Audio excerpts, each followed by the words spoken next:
This lesson will demonstrate the learning outcome, hops, gallops, jogs, and slides using a mature pattern for first grade. For the informing task, you can demonstrate a mature pattern for each locomotor movement or have a student volunteer to demonstrate for you. For a hop, students should take off and land on the same foot. The knee should be bent at about 90 degrees with the foot behind. When hopping forward, students should swing the knee of the bent leg as well as the hands to give themselves forward momentum.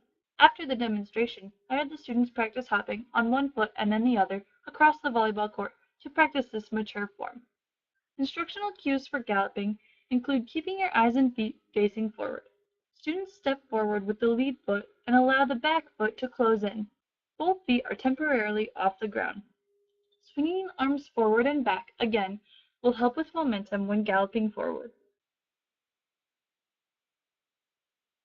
When jogging, the weight is being transferred from one foot to the other, and both feet are off the ground for a small amount of each step. The arms should be bent at about 90 degrees and should swing alongside the body without crossing the midline. Next is the sliding pattern. It is important to distinguish the difference between the gallop and slide so that students understand they are similar movements, but one is moving in a forwards direction while the other is sideways. During the slide, the feet should stay parallel to each other throughout the entire movement. For an extension task, I set up 3 different stations. Depending on class size and amount of time allotted, you could add more stations with more locomotor movements and activities. Station 1 is the poly-spot hop. Students first begin by hopping on one foot along the path of polyspots while focusing on the proper hopping technique. They may try to make it along the whole path with one foot and then switch to try it with the other foot on the way back. You can create multiple pathways for the students to try out, with different distances being used for the polyspots. For the next part of the station, students will begin to work in partners to make their own hopscotch using the polyspots. They can create different paths using hopping, leaping, or jumping combinations to do so. As you can see, the students are using different directions and pathways, as well as varying distances for the hops and jumps. Encourage the students to try and make a challenging hopscotch path with their partner, and then practice going through it.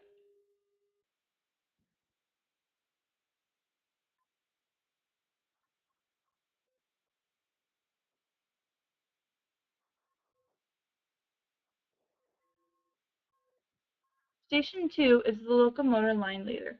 One student starts as a leader and chooses a locomotor movement to begin with. Begin with the slide and gallop so that students can work on those, and then move on to other locomotor patterns as well.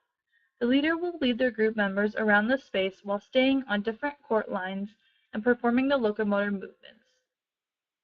When the teacher signals to switch, the leader then goes to the end of the line, and the new leader chooses a different movement. As you can see, they switched from galloping to sliding when the new leader became in the front.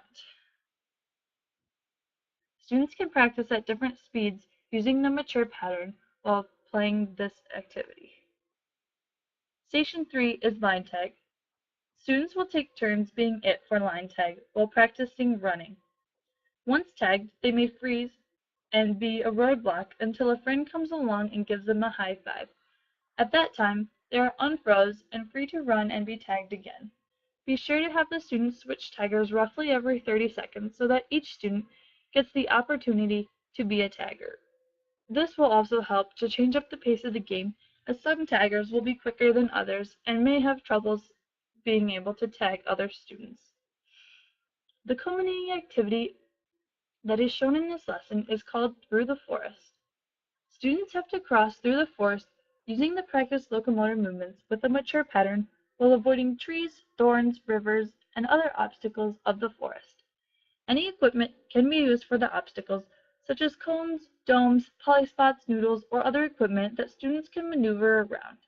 Each time through the forest, students should use a different locomotor movement and try to find a different pathway to make it safely across. Once they get to the other end, students should run back to the beginning on the outskirts of the forest. In conclusion, it is important that students understand why locomotor movements are important. We don't always move by walking at the same pace all of the time.